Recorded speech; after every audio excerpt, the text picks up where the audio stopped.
Hi hello ನಮಸ್ತೆ. ಇವತ್ತಿನ ಕ್ಲಾಸಲ್ಲಿ ನಾನೇನು ಹೇಳ್ತಿದ್ದೀನಿ ಅಂತಂದರೆ ಎಚ್ ಎಸ್ ಟಿ ಆರ್ ರಿಕ್ರೂಟ್ಮೆಂಟಿಗೆ ಬೇಕಾಗಿರುವಂತಹ ಸಿಲಬಸ್ಗಳೇನು ಮತ್ತು ಆ ಸಿಲಬಸ್ನ ಕಂಪ್ಲೀಟ್ ಮಾಡೋದಕ್ಕೆ ಬೇಕಾಗಿರುವಂತಹ ಬುಕ್ಸ್ ಮೆಟೀರಿಯಲ್ಸ್ಗಳು ಯಾವ್ದ್ಯಾವುದು ಇದ್ರ ಬಗ್ಗೆ ನಾನು ಚರ್ಚೆ ಮಾಡ್ತಾ ಹೋಗ್ತೀನಿ. ಎಸ್ಪೆಷಲಿ ನಾನು ಸೋಷಿಯಲ್ ಸೈನ್ಸ್ ಬಗ್ಗೆ ಹೇಳ್ತಾ ಹೋಗ್ತೀನಿ. ಫಸ್ಟ್ 2 ಪೇಪರ್ಸ್ಗಳಿರ್ತದೆ ಎಚ್ ಎಸ್ ಟಿ ಆರಲ್ಲಿ, ಪೇಪರ್ 1 ಮತ್ತು ಪೇಪರ್ 2 ಅಂತ. ಹಿಂದೆ ನಡೆದಿರುವಂತಹ ಎಕ್ಸಾಮ್ ಬೇಸ್ ಮೇಲೆ ನಾನು ಈ ಸಿಲೆಬಸ್ನ ಹೇಳ್ತಾ ಇದ್ದೀನಿ. ಸಿಲಬಸ್ಗಳಲ್ಲಿ ಸ್ವಲ್ಪ ಕೂಡ ಬದಲಾವಣೆ ಆಗುವಂತಹ ಚಾನ್ಸಸ್ ಇರುತ್ತೆ. ಆಲ್ಮೋಸ್ಟ್ ಒಂದು 80%, 70 to 80% ಇದೇ ಸಿಲಬಸ್ ಇರುತ್ತೆ. ಇನ್ನು ಸಬ್ಜೆಕ್ಟ್ ವೈಸ್ ಬಂದಾಗ ಸೋಷಿಯಲ್ ಸೈನ್ಸ್ ಅಂತ ತಗೊಂಡಾಗ ಯಾವುದೇ ಬದಲಾವಣೆಗಳಾಗೋದಿಲ್ಲ, ಅದೇ ಇರುತ್ತೆ. ಪೇಪರ್ 1ರಲ್ಲಿ ಏನಾದರೂ ಚೇಂಜಸ್ಗಳಾಗ್ಬೋದು, ಅದನ್ನು ಮೀರಿ ನಾವು ನೆಗೆಟಿವ್ನ ಎಕ್ಸ್ಪೆಕ್ಟ್ ಮಾಡ್ಬೋದು. ಹಿಂದೆ ಆಗಿರುವಂಥ ಎಕ್ಸಾಮ್ಗಳಲ್ಲಿ ನೆಗೆಟಿವ್ ಇರಲಿಲ್ಲ. ನೆಕ್ಸ್ಟ್ ಇಲ್ಲಿ ಬರೋಣ, ಟೈಮ್ ವೇಸ್ಟ್ ಮಾಡೋದು ಬೇಡ. ಫಸ್ಟ್ ಒಂದು ಪೇಪರ್ ಅಂತ ಬಂದಾಗ ಇಲ್ಲಿ ಫೇಮಸ್ ಬುಕ್ಗಳು ಮತ್ತು ಆಥರ್ಸ್ಗಳು, ಇಂಪಾರ್ಟೆಂಟ್ ಇನೋವೇಷನ್ಸ್ಗಳು ಮತ್ತು ಡಿಸ್ಕವರೀಸ್ಗಳು, ಬೇಸಿಕ್ ಸೈನ್ಸು ಮತ್ತು ಸೈಂಟಿಫಿಕ್ ಫೆನೋಮಿನಾಗಳು ಇದೆಲ್ಲ ಕೇಳ್ತಾ ಹೋಗ್ತಾರೆ. ಇದರಲ್ಲಿ ಇಂಪಾರ್ಟೆಂಟ್ಸ್ ಏನು ಅಂತಂದರೆ, ಯಾವುದಾದ್ರೂ ನಾವು ಈಗ ಗ್ರೂಪ್ ಸಿಗೆ ಓದ್ತಾ ಇದ್ದರೆ ಆ ಗ್ರೂಪ್ ಸಿ ಸಿಲೆಬಸ್ ಏನು ಕಂಪ್ಲೀಟ್ ಮಾಡಿದ್ದೀವಿ ಅದೇ ಇದಕ್ಕೆ ಸಾಕಾಗುತ್ತೆ. ಇನ್ನು ಅದರ್ವೈಸ್ ಈಗ ಹೊಸದಾಗಿ ನಾವು ಸ್ಟಾರ್ಟ್ ಮಾಡ್ತಿದ್ದೀವಿ ಅಂತ ಅಂದರೆ ಇದಕ್ಕಾದಂಥ ಒಂದು ಪರ್ಟಿಕ್ಯುಲರ್ ಬುಕ್ಸ್ಗಳನ್ನ ನಾವು ರೆಫರ್ ಮಾಡ್ತಾ ಹೋಗಬೇಕಾಗುತ್ತೆ. ಸಬ್ಜೆಕ್ಟ್ ವೈಸ್ ನಾವು ರೆಫರ್ ಮಾಡ್ತೀವಿ ಅಂತ ಅಂದರೂ ಕೂಡ ಓಕೆ. ಇದ್ರ ಜೊತೆಗೆ ನಾವು ಬೇಸಿಕ್ ಏನು ಮಾಡಬೇಕು, ಪೇಪರ್ 1ಗೆ ನಾವೇನು DCRTಸ್ಗಳು ಓದ್ತಾ ಇರ್ತೀವಿ, ನಮ್ಮದು ಸೋಷಿಯಲ್ ಸೈನ್ಸು ಮತ್ತು ಇದ್ರ ಜೊತೆಗೆ ನಾವು ಸೈನ್ಸ್ ಕೂಡ ಕವರ್ ಮಾಡ್ಕೊಳ್ಬೇಕು. ಯಾಕೆ ಅಂತಂದ್ರೆ ಅಲ್ಲಿ ಇನೋವೇಷನ್ಸ್ಗಳು, ಡಿಸ್ಕವರೀಸ್ಗಳೆಲ್ಲ ಕಂಡು ಬರೋದ್ರಿಂದ ನಮಗೆ ಬೇಸಿಕ್ ಕ್ವಶನ್ಸ್ ಅನ್ನೋದು DCRTಯಿಂದಲೇ ಬರುತ್ತೆ. ಅದರಿಂದ ನಾವು ಸೈನ್ಸ್ DCRTಸ್ಗಳನ್ನೂ ಕೂಡ ಕವರ್ ಮಾಡಬೇಕಾಗುತ್ತೆ. ಇನ್ನು ಬಂದಾಗ ನಾವು CAಗೆ ಏನು ಸ್ಟಡಿ ಮಾಡಬೇಕು ಅಂತಂದರೆ, ಯಾವುದಾದ್ರೂ ತಿಂಗಳಿಗೆ ಒಂದು ಮ್ಯಾಗ್ಝಿನ್ನ ಸ್ಟಡಿ ಮಾಡಬೇಕು. ಸ್ಪರ್ಧಾ ಅರಿವಾದರೂ ಆಯಿತು, ಸ್ಪರ್ಧಾ ವಿಜೇತ, ಸ್ಪರ್ಧಾ ಸ್ಫೂರ್ತಿ, ಇದರಲ್ಲಿ ನಿಮಗೆ ಯಾವುದು ಕನ್ವೀನಿಯೆಂಟ್ ಅನಿಸುತ್ತೆ ಅದನ್ನು ನೀವು ಸ್ಟಡಿ ಮಾಡ್ಬೋದು. ಇನ್ನು ಜಿಯೋಗ್ರಫಿಕಲ್ ಟರ್ಮ್ಸ್ಗಳಿಗೆ ಈಗಾಗಲೇ ಸೋಷಿಯಲ್ ಸೈನ್ಸ್ನ ನಾವು ಸ್ಟಡಿ ಮಾಡ್ತಿರೋ ಅಂದರೆ ಜಿಯೋಗ್ರಫಿಕಲ್ ಟರ್ಮ್ಸ್ಗಳಿಗೆ ನಾವು ಫಸ್ಟ್ PU, ಸೆಕೆಂಡ್ PU ಬುಕ್ಸ್ಗಳನ್ನ ನಾವು ಸ್ಟಡಿ ಮಾಡ್ತಾ ಹೋಗ್ತೀವಿ. ಮತ್ತು ಈಗ ಏನು 8th, 9th, 10th, 6th world geography ಇದರಲ್ಲೇ ಕವರ್ ಆಗ್ತಾ ಹೋಗುತ್ತೆ. ನೆಕ್ಸ್ಟು ಇದಕ್ಕೆ ಯಾವ ಬುಕ್ಗಳನ್ನ ರೆಫರ್ ಮಾಡಬೇಕು ಅನ್ನೋದು ನೆಕ್ಸ್ಟ್ ವೀಡಿಯೋದಲ್ಲಿ ಹೇಳ್ತೀನಿ. ಈಗ ಸೋಷಿಯಲ್ ಸೈನ್ಸ್ ಹೇಳ್ತಾ ಹೋಗ್ತೀನಿ.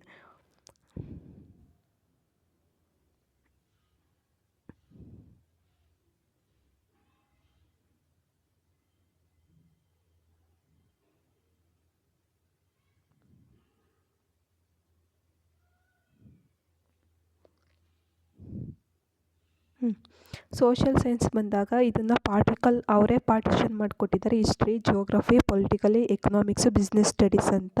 ಫಸ್ಟ್ ಬಂದಾಗ ಹಿಸ್ಟ್ರಿ ಅಂತ ನೋಡಿದಾಗ ಅಲ್ಲಿ ರೆಫರೆನ್ಸಲ್ಲಿ 8th, 9th, 10th ಬುಕ್ಸ್ಗಳನ್ನ ರೆಫರ್ ಮಾಡಬೇಕು ಅಂತ ಕೊಟ್ಟಿದ್ದಾರೆ. 8th, 9th, 10th ಅಷ್ಟೇ ಸಾಲೋದಿಲ್ಲ, ನಮಗೆ ಬೇಸಿಕ್ಕಿಂದ ಬೇಕು ಅಂದರೂ ಕೂಡ 6th, 7th ಕೂಡ ನಾವು ಕಂಪ್ಲೀಟ್ ಮಾಡಬೇಕಾಗುತ್ತೆ. 6th, 7th ಏನು ಸ್ಟಡಿ ಮಾಡ್ತೀವಿ ಅದೇ ಕೂಡ ನೆಕ್ಸ್ಟು ರಿಪೀಟ್ ಆಗೋದ್ರಿಂದ ಬೇಸಿಕ್ಕಾಗಿ ನಮಗೆ 6th ಮತ್ತು 7th ಬೇಕಾಗುತ್ತೆ. ಫಸ್ಟ್ ಒಂದು ಬಂದಾಗ ಸೋರ್ಸಸ್ಸು. ಸೋರ್ಸಸ್ಸಲ್ಲಿ ನಾವು ನೋಡ್ತೀವಿ ಆಧಾರಗಳಂತ ಅಂದ್ರೇನು, ಆಧಾರಗಳಲ್ಲಿ ವಿಧಗಳು ಯಾವುದು, ಆಧಾರದಲ್ಲಿ ಯಾವ್ಯಾವುದು ಸಾಹಿತ್ಯ ಆಧಾರಗಳು ಸಿಕ್ಕಿದೆ, ಸಾಹಿತ್ಯವಲ್ಲದೆ ಯಾವ್ದ್ಯಾವುದು, ದೇಶೀಯ ಸಾಹಿತ್ಯ ಯಾವುದು ಮತ್ತು ವಿದೇಶಿಯ ಸಾಹಿತ್ಯಗಳು ಯಾವುದು, ಈ ರೀತಿ ಎಲ್ಲ ಸಾಹಿತ್ಯಗಳನ್ನು ಕೂಡ, ಮತ್ತು ಸಾಹಿತ್ಯದಲ್ಲಿ ಯಾವ್ಯಾವ ಬೇರೆಯವರು ಪ್ರವಾಸಿಗರು ನಮ್ಮ ದೇಶಕ್ಕೆ ಬಂದಿರ್ತಾರೆ, ನಮ್ಮ ದೇಶದಲ್ಲಿ ಬರೆದಿರುವಂತಹ ಬುಕ್ಗಳು ಯಾವುದು, ಅವರು ಯಾವ ರಾಜರ ಆಳ್ವಿಕೆಯಲ್ಲಿ ಬಂದಿದ್ದರು, ಇದೆಲ್ಲ ಇಂಪಾರ್ಟೆಂಟ್ಸ್ ಆಗುತ್ತೆ. ಮತ್ತು ನಾಣ್ಯಗಳ ಅಧ್ಯಯನ ಅಂತ ಅಂದ್ರೇನು, ನಾಣ್ಯಗಳು ಯಾವ ಕಾಲದಲ್ಲಿ ಯಾರೋ ನಾಣ್ಯಗಳನ್ನ ಓಡಿಸಿದ್ರು, ಸಮುದ್ರಗುಪ್ತನ ನಾಣ್ಯಗಳು ಅಂತ ನೋಡ್ತೀವಿ. ಸಮುದ್ರಗುಪ್ತನ ನಾಣ್ಯಗಳಲ್ಲಿ ಒಂದು ಇಂಪಾರ್ಟೆಂಟ್ ಕ್ವಶನ್ ರೈಸ್ ಆಗೋದು ಎಲ್ಲಿ ಅಂತ ಅಂದರೆ, ಅವನ ನಾಣ್ಯಗಳ ಮೇಲೆ ವೀಣೆ ನುಡಿಸ್ತಿರುವಂತಹ ಒಂದು ಚಿತ್ರನ ಹಾಕ್ಸಿರ್ತಾನೆ. ಆ ವೀಣೆ ನುಡಿಸುವಂತಹ ಚಿತ್ರ ಏನನ್ನು ಇಂಡಿಕೇಟ್ ಮಾಡುತ್ತೆ ಅನ್ನೋದನ್ನ ಕೇಳ್ತಾರೆ. ಮತ್ತು ನಾಣ್ಯಗಳು ವಿವಿಧ ರೀತಿಯ ನಾಣ್ಯಗಳನ್ನ ಓಡಿಸ್ತಿದ್ರು ರಾಜರ ಕಾಲದಲ್ಲಿ. ಅದು ಬೆಳ್ಳಿ ನಾಣ್ಯಗಳಾಗಿರ್ಬೋದು, ಚಿನ್ನದ ನಾಣ್ಯಗಳಾಗಿರ್ಬೋದು. ಮಹಮ್ಮದ್ ಬಿನ್ ತುಘಲಕ್ ಏನು ಮಾಡ್ತಾರೆ, ಟೋಕನ್ ಕರೆನ್ಸಿನ ತರ್ತಾರೆ. ನಮ್ಮ ಇಡೀ ಭಾರತದಲ್ಲಿ ಮೊದಲ ಬಾರಿಗೆ ಟೋಕನ್ ಕರೆನ್ಸಿ ಜಾರಿಗೆ ಬಂದಿದ್ದು ಅವನ ಕಾಲದಲ್ಲಿ. ಈ ರೀತಿ ಕರೆನ್ಸಿಗಳು ಜಾರಿಗೆ ಬಂದಾಗ ಅದರ ರಾಜರ ಆಡಳಿತದಲ್ಲಿ ಆರ್ಥಿಕ ವ್ಯವಸ್ಥೆ ಹೇಗಿತ್ತು ಅನ್ನೋದನ್ನು ಕೂಡ ನಾವು ತಿಳ್ಕೊಳ್ತೀವಿ. ಮತ್ತು ಅದ್ರ ಮೇಲೆ ಹಾಕುವಂತಹ ಒಂಟೆ, ಕುದುರೆ ಇದೆಲ್ಲ ಏನಿರುತ್ತೆ ಅಂದರೆ ಅವ್ರ ರಾಜ್ಯದ ಸಿಂಬಲ್ಗಳನ್ನ ತೋರಿಸ್ತಾ ಇರುತ್ತೆ.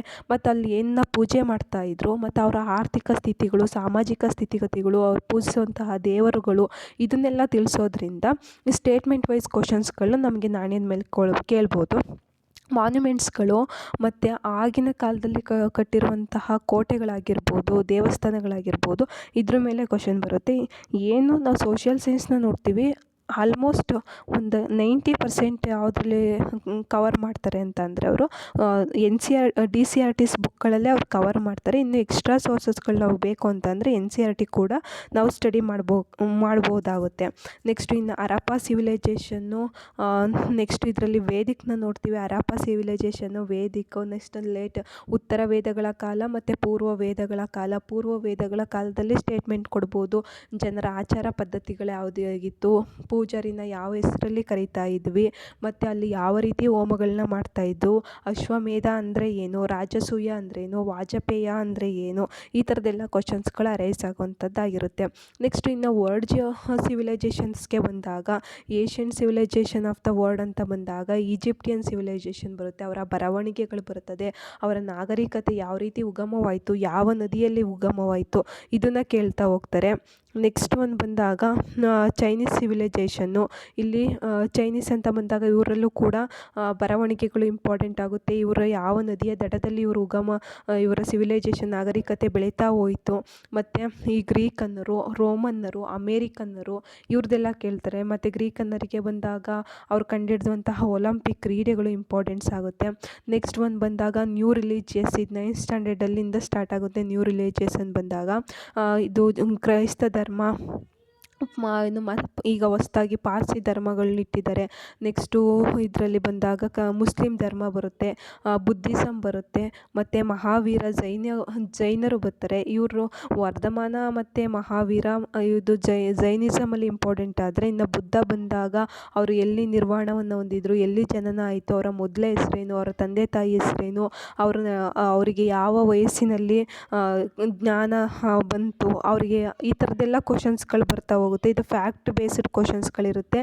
ನಾವು ಈಗಿನ ಕ್ವಶನ್ ಪೇಪರ್ ಟ್ರೆಂಡಲ್ಲಿ ನಾವು ಸ್ಟೇಟ್ಮೆಂಟ್ಗಳನ್ನೂ ಕೂಡ ಒಂದು ಸ್ಟೇಟ್ಮೆಂಟ್ಗಳನ್ನೂ ಕೂಡ ನಾವು ಸ್ಟೇಟ್ಮೆಂಟ್ ರೀತಿ ಕ್ವಶನ್ಸ್ಗಳನ್ನೂ ಕೂಡ ನಾವು ನೋಡಬೇಕಾಗುತ್ತೆ, ಆ ರೀತಿಯೂ ಕೂಡ ಓದಬೇಕಾಗುತ್ತೆ.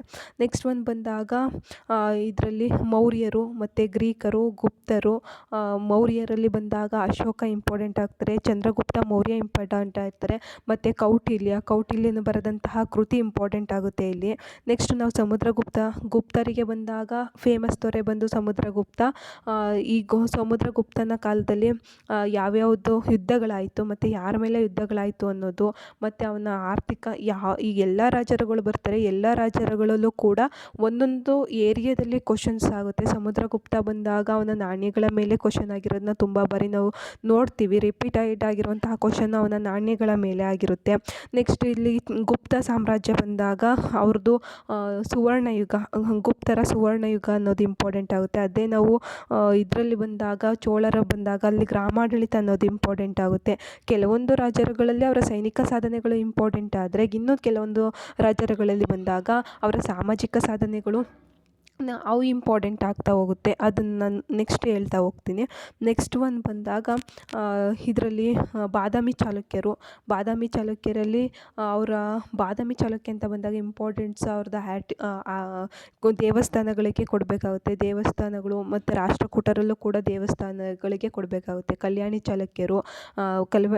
ಚಾಲುಕ್ಯರು, ಬಸವೇಶ್ವರರು ಇದು. ನೆಕ್ಸ್ಟ್ ಹೊಯ್ಸಳ ಕಾನ್ಸ್ಟ್ರಿಬ್ಯೂಷನು. ಹೊಯ್ಸಳ ಬಂದಾಗ ಇದು ಕೂಡ ನಾವು ಇಂಪಾರ್ಟೆನ್ಸ್ ಕೊಡಬೇಕಾಗಿರೋದು ಅವರ ದೇವಸ್ಥಾನಗಳಿಗೆ. ನಮಗೆ ಇನ್ನು ಟೀಚರ್ಸ್ ಎಕ್ಸಾಮ್ ಅಂತ ಬಂದಾಗ ಹೊಯ್ಸಳರ ಮೇಲೆ ಕ್ವಶನ್ಸ್ ಆಗಿರೋದು ದೇವಸ್ಥಾನಗಳ ಮೇಲಾಗಿರುತ್ತೆ. ಅದರ್ವೈಸ್ ಅದು ಬಿಟ್ಟರೆ ಅವರ 3ನೇ ಬಲ್ಲಾಳನ ಮೇಲೆ ಕ್ವಶನ್ ಆಗಿದೆ. ಇದು ಹೊಯ್ಸಳ ಸಾಮ್ರಾಜ್ಯ ಮತ್ತು ದ್ವಾರ ಸಮುದ್ರ. ಅವರು ಮತ್ತು ಕಾಂಟ್ರಿಬ್ಯೂಷನ್ಸ್ಗಳನ್ನ ನಾವು ನೋಡ್ತಾ ಹೋಗ್ತೀವಿ.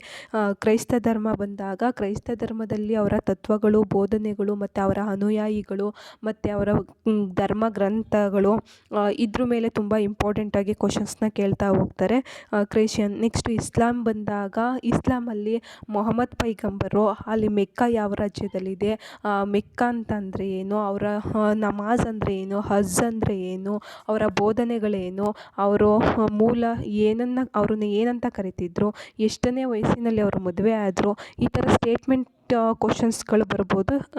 ಮುಂದೆ ನೋಡ್ತಾ ಹೋಗೋಣ.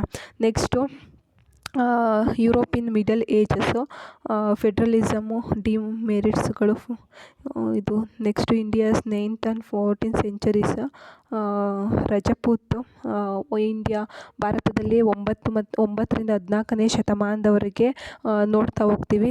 9th ಸೆಕೆಂಡ್ ಪಾರ್ಟಲ್ಲಿ ನೋಡ್ತೀವಿ ಇದನ್ನು ನಾವು. ರಜಪೂತರು ಅಂತ ಬಂದಾಗ ಇಲ್ಲೂ ಕೂಡ ನಾವು ಇಂಪಾರ್ಟೆನ್ಸ್ನ ಕೊಡೋದು ಅವ್ರ ಆರ್ಕಿಟೆಕ್ಚರ್ಸ್ಗಳಿಗೆ ಇಂಪಾರ್ಟೆಂಟ್ನ ಕೊಡ್ತೀವಿ. ಇದಕ್ಕೆ ಲಿಟ್ರೇಟ್ಸ್ಗಳಿಗೆ ಇಂಪಾರ್ಟೆನ್ಸ್ನ ಕೊಡ್ತಾ ಹೋಗ್ತೀವಿ.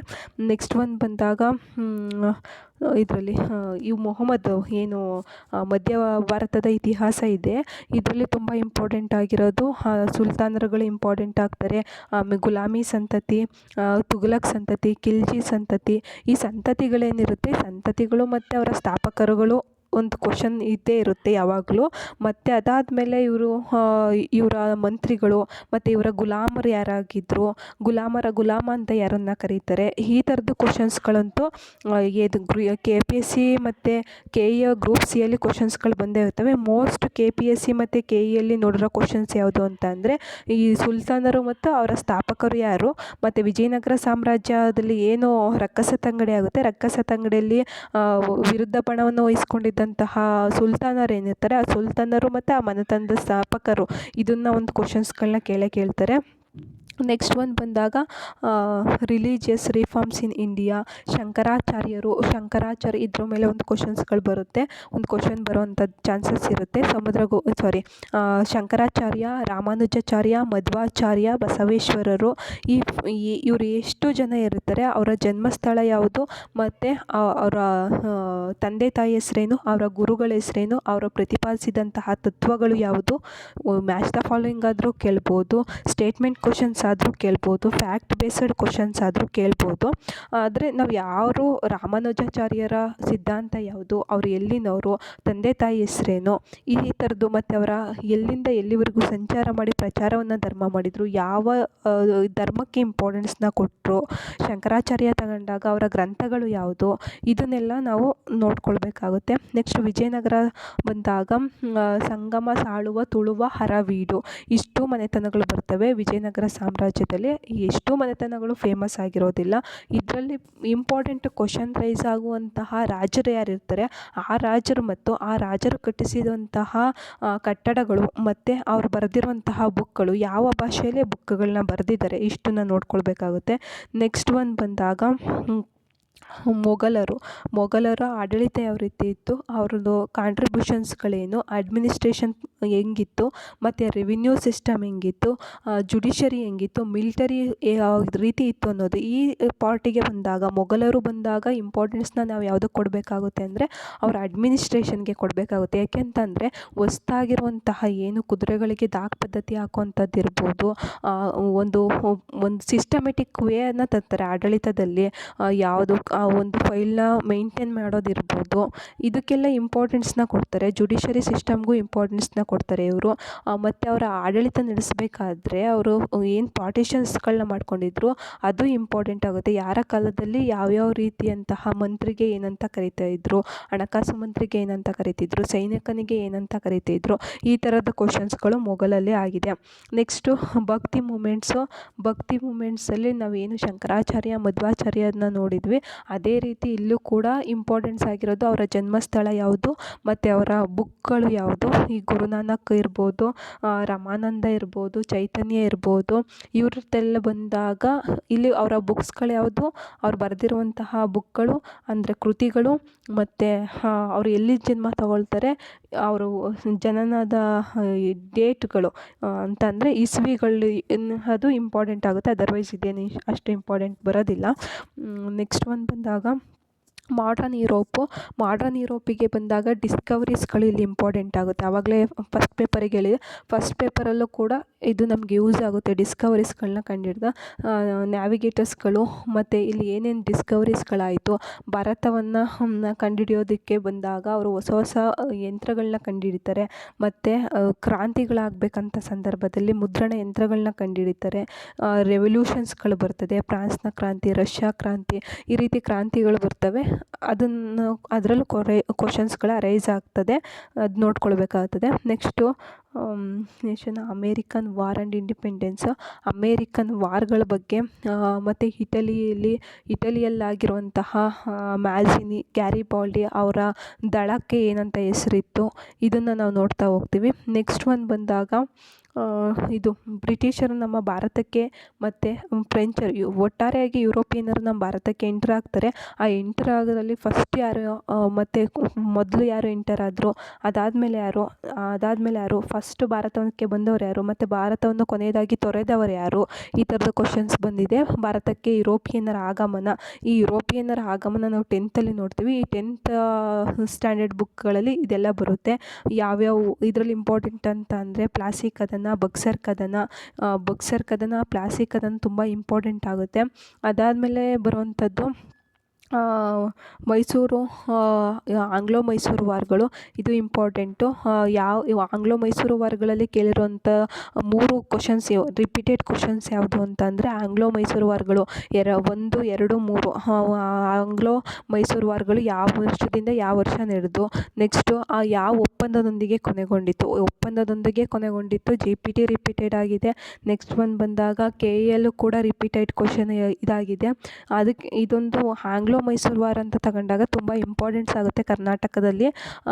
ಇದರಲ್ಲಿ ಬಂದಾಗ ಯಾವ ಒಪ್ಪಂದದೊಂದಿಗೆ ಕೊನೆಗೊಂಡು ಯಾರ ನಡುವೆ ಯುದ್ಧಗಳಾಯಿತು ಅನ್ನೋದನ್ನ ನೋಡ್ಕೊಳ್ಬೇಕಾಗುತ್ತೆ. ನೆಕ್ಸ್ಟು ಬ್ರಿಟಿಷ್ ಅಡ್ಮಿನಿಸ್ಟ್ರೇಷನಲ್ಲಿ ನಾವು ಮುಖ್ಯವಾಗಿ ನೋಡಬೇಕಾಗಿರೋದೇನು ಅಂತ ಅಂದರೆ ಸತಿ ಸಹಗಮನ ಪದ್ಧತಿ ನಿಷೇಧ ಮಾಡಿದರು, ಅದು ಇಂಪಾರ್ಟೆಂಟ್ ಆಗುತ್ತೆ. ನೆಕ್ಸ್ಟ್ ರೈತವಾರಿ ಪದ್ಧತಿ, ಮಹಲ್ವಾರಿ ಪದ್ಧತಿ, ಈ ಏನು ಕೃಷಿಗಳ ಮೇಲೆ ತೆರಿಗೆಯನ್ನು ಹೊರಿಸುವಂತಹ ಸಿಸ್ಟಮ್ ಇತ್ತು, ಆ ಸಿಸ್ಟಮ್ಗಳು ಇಂಪಾರ್ಟೆಂಟ್ ಆಗ್ತದೆ. ಮತ್ತು ಭಾರತೀಯರಿಗೆ ಯಾವ ರೀತಿಯ ಹುದ್ದೆಗಳನ್ನ ಕೊಡ್ತಾ ಇದ್ದರು, ಸಹಾಯಕ ಸೈನ್ಯ ಪದ್ಧತಿ ಯಾವಾಗ ಅಸ್ತಿತ್ವದಲ್ಲಿ ಬಂತು, ರೈತವಾರಿ ಪದ್ಧತಿ ಯಾವಾಗ ಅಸ್ತಿತ್ವ ಬಂತು, ಜಾರಿಗೆ ತಂದವರು ಯಾರು, ದತ್ತು ಮಕ್ಕಳಿಗೆ ಹಕ್ಕಿಲ್ಲ ಜಾರಿಗೆ ತಂದವರು ಯಾರು, 1935 ಆ್ಯಕ್ಟ್ ಬಂದಾಗ ರಿಸರ್ವ್ ಬ್ಯಾಂಕ್ ಏನು ಸ್ಥಾಪನೆ ಮಾಡಿದರು, 1935 ಆ್ಯಕ್ಟ್ ಅನ್ನೋದು ತುಂಬ ಇಂಪಾರ್ಟೆಂಟ್ ಆಗುತ್ತೆ. 1813 ಚಾರ್ಟರ್ ಆ್ಯಕ್ಟ್ ತುಂಬ ಇಂಪಾರ್ಟೆಂಟ್ ಆಗುತ್ತೆ. ಇದರಲ್ಲಿ ಆ್ಯಕ್ಟ್ಗಳನ್ನ ನೋಡ್ತಾ ಹೋಗ್ತೀವಿ, ಯಾರು ಯಾವಾಗ ಜಾರಿಗೆ ಬಂದರು, ಫ್ಯಾಕ್ಟ್ ಬೇಸ್ಡ್ ಕ್ವಶನ್ಸ್ ಅನ್ನೋದು ಈ ಒಂದು ಪಾರ್ಟಲ್ಲಿ ನಾವು ನೋಡ್ಬೋದು. ನೆಕ್ಸ್ಟ್ ಒಂದು ಬಂದಾಗ ಇದು ರಿಲಿಜಿಯಸ್ ರಿಫಾರ್ಮ್ಸ್ಗಳು ಮೂಮೆಂಟ್ಸ್ಗಳು ಬರ್ತವೆ. ರಾಜಾ ರಾಮ್ ಮೋಹನ್ ರಾಯ್, ಸ್ವಾಮಿ ದಯಾನಂದ ಸರಸ್ವತಿ, ಆತ್ಮಾರಾಮ್ ಪಾಂಡುರಂಗ, MG ರಾನಡೆ, ಜ್ಯೋತಿಬಾ ಫುಲೆ, ಸರ್ ಸೈಯದ್ ಅಹಮದ್ ಖಾನು, ಹನಿ ಬೆಸೆಂಟು, ರಾಮಕೃಷ್ಣ ಪರಮಹಂಸ, ವಿವೇಕಾನಂದ, ನೆಕ್ಸ್ಟು ನಾರಾಯಣ ಗುರು, ಇವರೆಲ್ಲ ಈ ಒಂದು ವ್ಯಕ್ತಿಗಳು ಬಂದಾಗ ನಮ್ಗೆ ಯಾವ ರೀತಿ ಕ್ವಶನ್ಸ್ ಅರೈಸ್ ಆಗುತ್ತೆ ಅಂತ ಅಂದಾಗ ಅವರ ಜನ್ಮಸ್ಥಳ, ಅವರ ಗುರುಗಳು ಯಾರಾಗಿದ್ದರು, ಅವರ ಪಂಥ ಯಾವುದಾಗಿತ್ತು, ಯಾವ ದೇವ್ರನ್ನ ಆರಾಧನೆ ಮಾಡ್ತಿದ್ರು, ಅವರ ಕೃತಿಗಳು ಮೇಯ್ನ್ ಇಂಪಾರ್ಟೆಂಟ್ ಬಂದಾಗ ಅವರ ಕೃತಿಗಳು, ಮತ್ತು ಯಾವ ಒಂದು ಸೊಸೈಟಿನ ಸ್ಥಾಪನೆ ಮಾಡಿದರು ಅನ್ನೋದು. ಈ ರಿಲಿಜಿಯಸ್ ರಿಫಾರ್ಮ್ಸ್ ಮೂಮೆಂಟ್ಸಲ್ಲಿ ಇಂಪಾರ್ಟೆಂಟ್ ಕ್ವಶನ್ ರಿಪೀಟ್ ಆಗಿರೋದು ರಾಜಾ ರಾಮ್ ಮೋಹನ್ ರಾಯ್ ಮೇಲೆ ಅವ್ರದ್ದು ಕೃತಿ ಯಾವುದಾಗಿತ್ತು ಅನ್ನೋದು. ನೆಕ್ಸ್ಟು ಇದರಲ್ಲಿ ಬಂದಾಗ ರಾಮಕೃಷ್ಣ ಪರಮಹಂಸ ಅನ್ನೋದು, ರಾಮಕೃಷ್ಣ ಪರಮಹಂಸದು ಒಂದು ಸೊಸೈಟಿ ಏನು ಸ್ಥಾಪನೆ ಮಾಡ್ತಾರೆ, ಅದು ಒಂದು ಕನ್ಫ್ಯೂಷನ್ ಮಾಡುವಂಥ ಒಂದು ಕ್ವಶನ್ನು, ಅದು ರಿಪೀಟೆಡ್ ಆಗಿದೆ. ರಾಮಕೃಷ್ಣ ಮಿಷನ್ನ ಸ್ಥಾಪಕರು ಯಾರು, ಎಲ್ಲರೂ ರಾಮಕೃಷ್ಣ ಪರಮಹಂಸ ಅಂತ ಆಗ್ಬೋದು, ವಿವೇಕಾನಂದವರಾಗಿರ್ತಾರೆ. ಈ ರೀತಿ ಕ್ವಶನ್ಸ್ಗಳು ಇದರಲ್ಲಿ ಬರುತ್ತೆ. ಇವರು ರಿಪೀಟೆಡ್ ಆಗಿರೋದು ಅದು 2 ಕ್ವಶನ್. ಮತ್ತು ಇನ್ನು ಯಾರು ಯಾವ ಒಂದು ಸೊಸೈಟಿನ ಸ್ಥಾಪನೆ ಮಾಡಿದರು, ಯಾವ ಒಂದು ಸ್ಥಳದಲ್ಲಿ ಸ್ಥಾಪನೆ ಮಾಡಿದರು, ಅದ್ರ ಇಷ್ಟನ್ನು ಕೇಳ್ತಾ ಹೋಗ್ತಾರೆ. ನೆಕ್ಸ್ಟ್ ವಾರ್ ಬಂದಾಗ ನೆಕ್ಸ್ಟು ಮಹಾಯುದ್ಧಗಳು, the first war of Indian independence causes and the result. ನಮ್ಮದು ಏನು ಇಂಡಿಪೆಂಡೆಂಟ್ ತಗೊಳ್ಬೇಕು, ನಾವು ಸ್ವತಂತ್ರರಾಗಬೇಕು ಅಂತಿದ್ದೋ ಅದೇ ಸಂದರ್ಭದಲ್ಲಿ ಮಹಾಯುದ್ಧಗಳು ಕೂಡ ಆಗ್ತದೆ. ಮತ್ತು ಮಹಾಯುದ್ಧಕ್ಕೆ ಫಸ್ಟನೇ ಮಹಾಯುದ್ಧಕ್ಕೆ ನಾವು ಸಹಾಯ ಮಾಡಿದ್ದು, 2ನೇ ಮಹಾಯುದ್ಧದ ಸಂದರ್ಭದಲ್ಲಿ ನಾವು ಮಾಡೋದಿಲ್ಲ ಅಂತ ಹೇಳಿದ್ದು, ಇದೆಲ್ಲ ಕೂಡ ನಮ್ಮ ಸ್ವತಂತ್ರದ ಮೇಲೆ ಇಂಪ್ಯಾಕ್ಟ್ ಆಗುತ್ತೆ. ನೆಕ್ಸ್ಟ್ ಒಂದು ಬಂದಾಗ ನಾವು ಭಾರತಕ್ಕೆ ಸ್ವತಂತ್ರ ಬಂದಾಗ ಸ್ವತಂತ್ರ ತಗೊಳ್ಳೋದಕ್ಕೆ ನಾವು ಏನೇನು ಮಾಡಿದ್ವಿ ಅನ್ನೋದನ್ನ ನಾವು ನೆಕ್ಸ್ಟ್ ನೋಡ್ತಾ ಹೋಗ್ತೀವಿ. Administration of economic impact, revenue systems, ನಮ್ಗೆ ಏನೇನು ಎಫೆಕ್ಟ್ ಆಯಿತು, ಸ್ವತಂತ್ರ ಬೇಕು ಅನ್ಸೋದಕ್ಕೆ ಕಾರಣಗಳು ಏನೇನಾಯಿತು, ಎಜುಕೇಷನಲ್ ಸಿಸ್ಟಮು, ಜುಡಿಷರಿ ಸಿಸ್ಟಮ್ಸ್ಗಳು ಯಾವ ರೀತಿ ಇತ್ತು, next freedom struggle, different phases ಯಾವ್ಯಾವ ರೀತಿ ಸ್ಟ್ರಗಲ್ನ ಮಾಡಿದ್ವಿ. ನೆಕ್ಸ್ಟ್ ಒಂದು ಬಂದಾಗ ಇಂಡಿಪೆಂಡೆಂಟ್ ವೇರಿಯಸ್ ಪ್ರಾಬ್ಲಮ್, ರಿಲಿಜಿಯಸ್ ಕಮ್ಯುನಿಷನ್ನು, ಪೊಲಿಟಿಕಲ್ ಡೆಮಾನ್ಸ್ಟ್ರೇಷನ್, 20th centuries, 20ನೇ ಶತಮಾನದಲ್ಲಿ USA ಮತ್ತು Russia, China, Japan, first world war ಮತ್ತು ಸೆಕೆಂಡ್ ವರ್ಲ್ಡ್ ವಾರ್ದು ಕಾರಣಗಳೇನು, ಇದನ್ನು ನಾವು 10th ಸಿಲೆಬಸ್ಸಲ್ಲಿ ನೋಡ್ತಾ ಹೋಗ್ತೀವಿ. ನೆಕ್ಸ್ಟು ಪೊಲಿಟಿಕಲ್ ಸೈನ್ಸ್ ಬಂದಾಗ meaning and importance of political science, difference, ಡೆಫಿನೇಷನ್ಸು. Political science ಬಂದಾಗ ನಮಗೆ ಕ್ವಶನ್ ಕೇಳೋವಂಥ ಪಾರ್ಟ್ ಯಾವುದು ಅಂದರೆ ಡೆಫಿನೇಷನ್ಸ್ಗಳನ್ನ ಕೊಟ್ಬಿಟ್ಟು ಇದು ಯಾರು ಹೇಳಿದ್ದು ಅನ್ನೋದನ್ನ ಕೇಳ್ತಾರೆ. ಇಂಪಾರ್ಟೆಂಟಲ್ಲಿ ಇಲ್ಲಿ ಬಂದಾಗ ಮೀನಿಂಗ್ ಅಂತ ಯಾವುದು, ಮೀನಿಂಗ್ ಮತ್ತು ಇಂಪಾರ್ಟೆನ್ಸ್ ಆಫ್ ಪೊಲಿಟಿಕಲ್ ಸೈನ್ಸ್ ಅಂತ ಇರುತ್ತಾ ಅಥವಾ ಸೋಷಿಯಲ್ ಸೈನ್ಸ್ ಅಂತ ಇರಲಿ, ಎಕನಾಮಿಕ್ಸ್ ಅಂತ ಇರಲಿ, ಆ ಫಸ್ಟ್ ಚಾಪ್ಟ್ರಲ್ಲಿ ತೆಗೆಯೋದೇ ಡೆಫಿನೇಷನ್ ಬೇಸ್ ಮೇಲೆ ಅವ್ರ ಕ್ವಶನು. ಡೆಫಿನೇಷನ್ ಇಂಪಾರ್ಟೆಂಟು, ಯಾರು ಕೇಳಿದ್ರು ನೋಡ್ಕೊಳ್ಬೇಕಾಗುತ್ತೆ. Next citizenship. ಇದು ಸಿಟಿಜನ್ಶಿಪ್ ಅನ್ನೋದು ಇಂಪಾರ್ಟೆಂಟ್ ಇದರಲ್ಲಿ. ಅಂದರೆ ಸಹಜ ಪೌರತ್ವ, ಸಹಜೀಕೃತ ಪೌರತ್ವ, ಯಾವ ರೀತಿ ಒಬ್ಬ ವ್ಯಕ್ತಿ ಪೌರತ್ವವನ್ನು ಕಳ್ಕೊಳ್ತಾನೆ, ಯಾವ ರೀತಿ ಪೌರತ್ವವನ್ನು ಪಡ್ಕೊಳ್ತಾನೆ ಅನ್ನೋದನ್ನ ನಾವಲ್ಲಿ ನೋಡ್ತೀವಿ. ದೇಶೀಯ ಪೌರತ್ವ ಪಡ್ಕೊಳ್ಬೇಕಾದ್ರೆ, ನಮ್ಮ ದೇಶದ ಪೌರತ್ವವನ್ನು ಪಡ್ಕೊಳ್ಬೇಕಾದ್ರೆ, ಅಥವಾ ನಮ್ಮ ದೇಶದ ಪ್ರಜೆ ನಮ್ಮ ದೇಶದ ಪೌರತ್ವವನ್ನು ಕಳೆದುಕೊಳ್ಳುವಂತಹ ವಿಧಾನಗಳು ಯಾವುದು ಅನ್ನೋದನ್ನ ಇಂಪಾರ್ಟೆಂಟಾಗಿ ನಾವು ನೋಡ್ತೀವಿ. ಇದರಲ್ಲಿ ಏನು ಕೇಳ್ಬೋದು, ನಮಗೆ ಒಂದು ಸ್ವಲ್ಪ ಇಯರ್ ಲೆವೆಲ್ ಕ್ವಶನ್ ತೆಗಿತಾನೆ ಅಂದರೆ ಸಹಜೀಕೃತ ಪೌರತ್ವ, ಸಹಜ ಪೌರತ್ವ ಅಂದ್ರೇನು ಅನ್ನೋದನ್ನ ನಾವು ನೋಡ್ಬೋದು. Next Indian citizenship method and citizen and government. ಅದೇ ಭಾರತದ ಪೌರ ಅಂತಂದರೆ ಯಾರೋ ಆ ಪೌರತ್ವನ ಗುಣಲಕ್ಷಣಗಳೇನು, ಯಾವ ರೀತಿ ಪೌರತ್ವ ಅನ್ನೋದು ಸಿಗುತ್ತೆ ಅನ್ನೋದನ್ನ ನೋಡಿದ್ವಿ. Next democracy, different type of government, meaning, types, future of democracy. ಪ್ರಜಾಪ್ರಭುತ್ವ ಅಂತ ಅಂದ್ರೇನು, ವಿವಿಧ ಏನು ಸರ್ಕಾರಗಳಲ್ಲಿ ಯಾವ್ಯಾವುದು ಪ್ರಜಾಪ್ರಭುತ್ವ ಮತ್ತು ಉಳಿದ ರೀತಿಯಂತಹ ಸರ್ಕಾರದ ವಿಧಗಳು ಯಾವುದು ಅನ್ನೋದನ್ನ ನೋಡ್ತೀವಿ. Next merit and demerits, characteristics, universal adults of elections and process of election, political parties, right information. Political parties ಅಂತ ಅಂದ್ರೇನು, ಇದು ಪ್ರಜಾಪ್ರಭುತ್ವದ ಗುಣ ಮತ್ತು ದೋಷಗಳು ಯಾವುದು, ಎಲೆಕ್ಷನ್ ಯಾವ ರೀತಿ ನಡೆಯುತ್ತೆ, ಯಾವ ಒಂದು ಸಂವಿಧಾನದ ವಿಧಿಯ ಪ್ರಕಾರ ಎಲೆಕ್ಷನ್ ಅನ್ನೋದು ನಡೆಯುತ್ತೆ, ಇದನ್ನು ನಾವು ನೋಡ್ತಾ ಹೋಗ್ತೀವಿ. Next local self government, meaning, aims, functions. ಸ್ಥಳೀಯ ಸರ್ಕಾರಗಳು ಅಂದ್ರೇನು, ಸ್ಥಳೀಯ ಸರ್ಕಾರಗಳ ಇದರಲ್ಲಿ ಏನು ಅಂತಂದರೆ ಇಂಪಾರ್ಟೆಂಟು ಡೆಫಿನೇಷನ್ ಬರ್ತದೆ, ಅದು ಡೆಫಿನೇಷನ್ ಇಂಪಾರ್ಟೆಂಟು. ಸ್ಥಳೀಯ ಸರ್ಕಾರಗಳಲ್ಲಿ ಅಲ್ಲಿ ನಿಮಗಿದು ಗೊತ್ತಿರಲಿ ಅಂತ ಏನಿರ್ತದೆ ಅದು ಇಂಪಾರ್ಟೆಂಟ್ ಆಗುತ್ತೆ, ಏಕೆಂದರೆ ಸ್ಟೇಟ್ಮೆಂಟ್ ವೈಸ್ ಕ್ವಶನ್ಸ್ಗಳಾಗಿದೆ ಅದು. ನೆಕ್ಸ್ಟ್ ಒಂದು ಬಂದಾಗ ಗ್ರಾಮ ಸಭಾ, ಗ್ರಾಮ ಪಂಚಾಯಿತಿ, ತಾಲೂಕ್ ಪಂಚಾಯಿತಿ, ಜಿಲ್ಲಾ ಪಂಚಾಯಿತಿ. ಇದು ಅಪ್ಡೇಟ್ ಆಗಿರೋ ಬುಕ್ಸ್ಗಳಲ್ಲಿ ನೋಡಿದಾಗ ನಾವು ಗ್ರಾಮ ಪಂಚಾಯಿತಿಗಳು ಎಷ್ಟಿದೆ, ಜಿಲ್ಲಾ ಪಂಚಾಯಿತಿ ಎಷ್ಟಿದೆ, ತಾಲೂಕ್ ಪಂಚಾಯಿತಿಗಳು ಎಷ್ಟಿದೆ, ಯಾವ ರೀತಿ ರಚನೆ ಆಗುತ್ತೆ, ಅವು ಅಧಿಕಾರ ಏನು, ಹಣಕಾಸುಗಳನ್ನ ಯಾವ ರೀತಿ ಒದಗಿಸುತ್ತೆ ಅದಕ್ಕೆ, ಅದು ಇಂಪಾರ್ಟೆಂಟ್ ಆಗ್ತಾ ಬರುತ್ತೆ. ಇದ್ರ ಕ್ವಶನ್ ನಾನು ಎಲ್ಲಿ ಕ್ವಶನ್ಸ್ಗಳು ರೈಸ್ ಆಗುತ್ತೆ ಆ ಪಾರ್ಟ್ನ ನಾನು ಹೇಳ್ತಾ ಹೋಗ್ತಾ ಇದ್ದೀನಿ. ನೆಕ್ಸ್ಟ್ ಒಂದು ಬಂದಾಗ ನಮ್ಮ ಭಾರತದಲ್ಲಿ ಕಾರ್ಯಾಂಗ, ನ್ಯಾಯಾಂಗ, ಶಾಸಕಾಂಗ ಅಂತ ವಿಂಗಡಣೆ ಮಾಡ್ತೀವಿ. ಪೊಲಿಟಿಕಲ್ ಸೈನ್ಸಲ್ಲಿ ಓವರಾಲ್ ಆಗಿ ಬಂದಾಗ ನಾವು ಅದನ್ನೇ ನೋಡ್ತಾ ಹೋಗ್ತೀವಿ. ಶಾಸಕಾಂಗ ಅಂತ ಬಂದಾಗ ಮತ್ತು ಕಾರ್ಯಾಂಗ ಅಂತ ಬಂದಾಗ, ನ್ಯಾಯಾಂಗ ಅಂತ ಬಂದಾಗ ಪ್ರಮುಖರು ಇರ್ತಾರೆ ಅಲ್ಲಿ. ನ್ಯಾಯಾಂಗ ಅಂತ ಬಂದಾಗ ಸುಪ್ರೀಂ ಕೋರ್ಟ್, ಹೈಕೋರ್ಟ್ನ ನೋಡ್ತೀವಿ. ಸುಪ್ರೀಂ ಕೋರ್ಟ್ನ ಅಧಿಕಾರಾವಧಿ ಎಷ್ಟು ವರ್ಷಗಳಿಗೆ ನ್ಯಾಯಾಧೀಶರನ್ನು ನೇಮಕ ಮಾಡುತ್ತೆ, ಎಷ್ಟು ಜನ ಇದ್ದಾರೆ, ಪ್ರಸ್ತುತ ಎಷ್ಟಿದ್ದಾರೆ, ಯಾರ್ಯಾರು ಆಗಿದ್ದಾರೆ, ಇದನ್ನೆಲ್ಲ ನೋಡ್ಕೊಳ್ಬೇಕಾಗುತ್ತೆ. ಸುಪ್ರೀಂ ಕೋರ್ಟ್, ಹೈಕೋರ್ಟ್ ಎರಡರಲ್ಲೂ ಕೂಡ. ಇನ್ನು ಪ್ರಧಾನಮಂತ್ರಿ, ರಾಷ್ಟ್ರಪತಿ, ಮಂತ್ರಿಮಂಡಲ, ಪ್ರಧಾನಮಂತ್ರಿ ಇಂಪಾರ್ಟೆಂಟು, ಏಜ್ಗಳು ಇಂಪಾರ್ಟೆಂಟು ಮತ್ತು ಅರ್ಹತೆಗಳು ಇಂಪಾರ್ಟೆಂಟ್ ಆಗುತ್ತೆ. ಇದೆಲ್ಲ ಇಷ್ಟು ಕಂಟಿನ್ಯೂ ಆಗುತ್ತೆ. ನೆಕ್ಸ್ಟ್ ಒಂದು ಬಂದಾಗ ನಾವು ಯಾರ ಜೊತೆ ರಿಲೇಷನ್ಶಿಪ್ನ ಹೊಂದಿದ್ದೀವಿ, ಭಾರತ ಮತ್ತು ಪಾಕಿಸ್ತಾನಕ್ಕಿರುವಂತಹ ಸಂಬಂಧ, ಚೀನಾ, ನೇಪಾಳ, ಬಾಂಗ್ಲಾದೇಶ, ಶ್ರೀಲಂಕಾ, ರಷ್ಯಾ ಇವುಗಳಿಗಿರುವಂತಹ ಸಂಬಂಧಗಳು. ನೆಕ್ಸ್ಟ್ ಒಂದು ಬಂದಾಗ UN ಯುನೈಟೆಡ್ ನೇಷನ್ ಆರ್ಗನೈಜೇಷನು, ಅದರದ್ದು ಅಚೀವ್ಮೆಂಟ್ಗಳೇನು, ಭಾರತಕ್ಕೆ ಅದು ಏನು ಸಹಾಯ ಮಾಡಿದೆ, ಭಾರತದಲ್ಲಿ ಅದರ UN ಭಾರತದ ಪಾತ್ರ ಏನು, ಇದನ್ನೆಲ್ಲ ನೋಡ್ತೀವಿ. ಸಾರ್ಕ್ನ ನೋಡ್ತೀವಿ, ಆಸಿಯಾನ್ನ ನೋಡ್ತಾ ಹೋಗ್ತೀವಿ. ಇಷ್ಟು. ನೆಕ್ಸ್ಟು ಸೋಷಿಯಲ್ ಬಂದಾಗ, ಸೋಷಿಯಲ್ ಇಂಪಾರ್ಟೆಂಟು. ಇದರಲ್ಲಿ ಯಾರೋ ಸೋಷಿಯಲ್ಲು ಡೆಫಿನೇಷನ್ ಇಂಪಾರ್ಟೆಂಟ್ ಯಾರು ಕೊಟ್ಟರು ಅಂತ ಕಾರ್ಲ್ ಮಾರ್ಕ್ಸು, ಎಮಿಲಿ ಡರ್ಕಿಮು, ಮ್ಯಾಕ್ಸ್ ವೆಬರು, ಇವರೆಲ್ಲ ಏನು ಕೇಳ್ತಾರೆ ಇದರಲ್ಲಿ ಅಂತಂದರೆ, ಯಾವಾಗ ವ್ಯಕ್ತಿಗಳು ಬರ್ತಾರೆ ಅವ್ರ ಕೃತಿಗಳು ಇಂಪಾರ್ಟೆಂಟ್ ಆಗುತ್ತೆ. ಮತ್ತು ಅವ್ರು ಎಲ್ಲಿ ಜನಿಸಿದ್ರು, ಅವ್ರ ತಂದೆ ತಾಯಿಗಳು, ಅವರ ಕೃತಿಗಳು, ಇಷ್ಟು ಇಂಪಾರ್ಟೆಂಟ್. ಎಲ್ಲಿ ವ್ಯಕ್ತಿಗಳು ಬರ್ತಾರೆ ಅಲ್ಲೆಲ್ಲ. ನೆಕ್ಸ್ಟ್ ಒಂದು ಬಂದಾಗ ಸೋಷಿಯಲಜಿಯಲ್ಲಿ ಡೈಲಿ ಲೈಫ್ನ ತಗೊಳ್ತೀವಿ.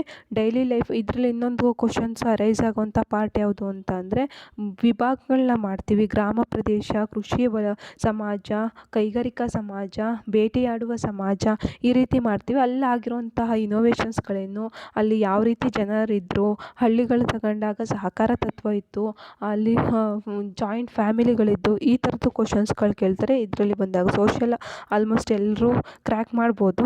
ನೆಕ್ಸ್ಟ್ ಒಂದು ಬಂದಾಗ ಜಿಯೋಗ್ರಫಿ ಇಂಪಾರ್ಟೆಂಟು.